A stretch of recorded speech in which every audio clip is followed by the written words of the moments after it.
Nigeria's federal government has approved a 10-day extension for citizens to swap their old currency notes for the nation's newly redesigned Naira notes.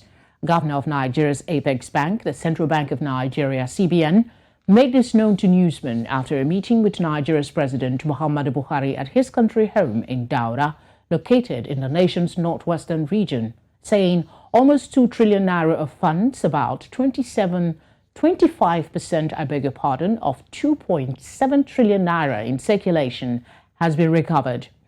Meanwhile, the House of Representatives Ad Hoc Committee on New Naira Redesign and Naira Swap Policy has rejected the 10-day extension granted by the CBN for the exchange of old notes. Illicit and stolen naira in their homes for speculative purpose, we do aim to give all Nigerians that have naira legitimately earned and trapped the opportunity to deposit their legitimately trapped monies at the CBN for exchange. Based on the foregoing, we have today sought and obtained Mr. President's approval for the following. 1. A 10-day extension of the deadline from January 31, 2023 to February 10, 2023 to allow for collection of more old notes legitimately held by Nigerians and achieve more success in cash swap in our rural areas, in our villages and communities, after which all old notes outside the CBN loses their legal tender status. To further discuss this development, we are joined by Gospel Ebele, the Chief Economist, Streetnomics. He joins us from the UK.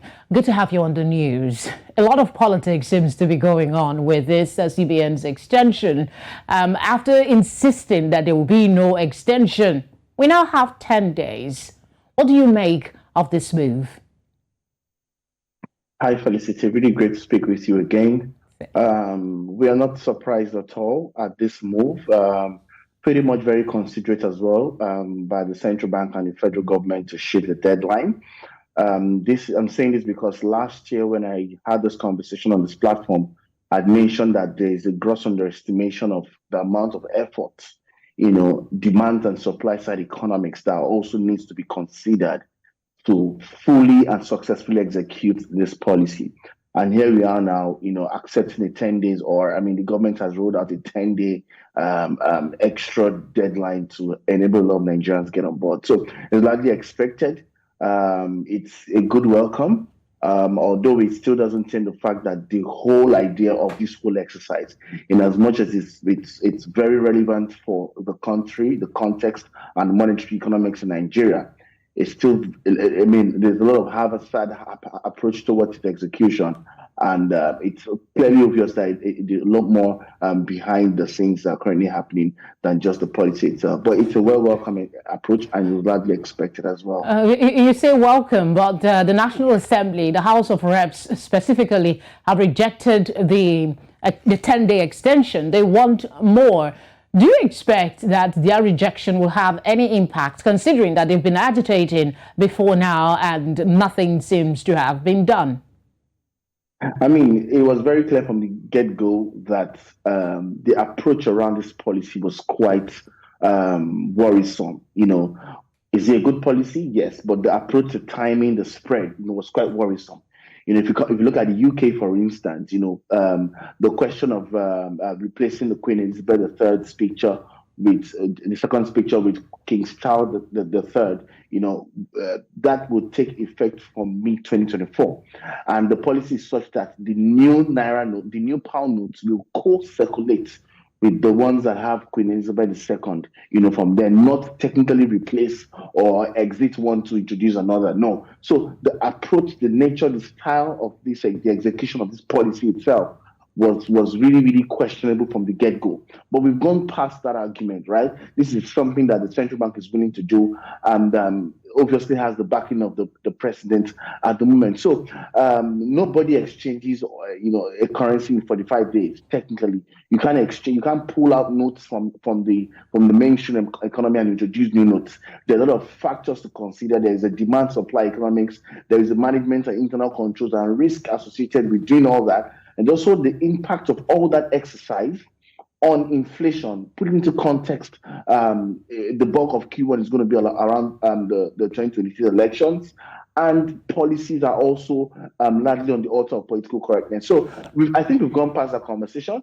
It's a developing story to check, and I mean, to see if the House of Rep would actually succeed with a further push of the deadline. But actually, don't see that coming because there's a lot more risk associated with this policy and its deadline than what meets the eye. Quickly, I actually wanted to respond to two questions. The first one will be speculations that the extension might have something to do with the difficulty associated with assessing the new Naira notes. Do you think this is valid, and what difference will 10 days make? Add to that is the second question of you alluded to that, the majority of people in Nigeria operate in the informal sector, and we use cash to transact. What kinds of shocks should we expect in the first few days? And do you think that the CBN has done enough to help cushion it? It's a very large extent. We're not so much of a people that plan and execute, and maybe also have other scenarios, properly built into the realistic nature of what we're trying to do. I do not think that in the next 10 days, the central bank will be able to manage, all of the crisis or the shortfalls of it executing this new policy. A lot of persons who have gone to the banks right now have also, to the ATMs, have also had old notes, being emitted to them, and all of that. So you still have the new notes grossly low in terms of supply, enough to meet demand, or at least to meet the demand. I mean, to meet demand for notes in the Nigerian economy to a large extent. So I do not think that the next 10 days, a lot has probably been done to help us, help commercial banks to a very large extent surmount this challenge. Quickly, in 30 seconds, we're almost out of time. I wanted to talk about the second part of us having mostly a cash-based economy. I mean, at the end of the value chain is the fact that cash should always change hands, and the central bank needs to do more around enabling a cashless economy. I do not think this policy is going to enable cashless economy. It will enable e-transactions, but not cashless. You need more infrastructure and a lot of critical drivers to be in the mainstream to clearly achieve a cashless economy, and it really has more to do with this policy than what we're trying to achieve right now. Yeah. Gospel, thank you very much for speaking with us. We appreciate it.